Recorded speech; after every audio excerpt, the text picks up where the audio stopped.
he hirveästi kysytään, että mitä tälle leukalinjalle voi tehdä. Onko joku pistoshoito tai muu hoito, jolla sitä saisi vähän niin kuin skarpimman näköiseksi.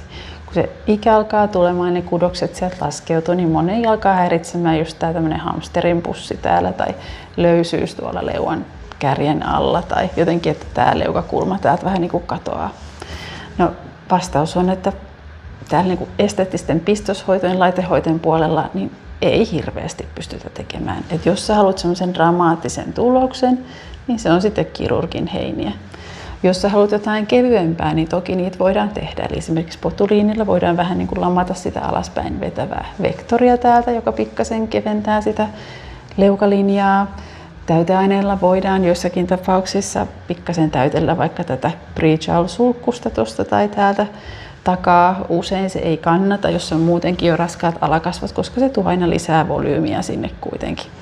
Tietysti jollain niin kuin kollageenistimulaattorilla voi pikkasen myös lisätä sitä ihon napakkuutta siellä, mutta semmoisiin niin kuin ihmeisiin ei pystytä.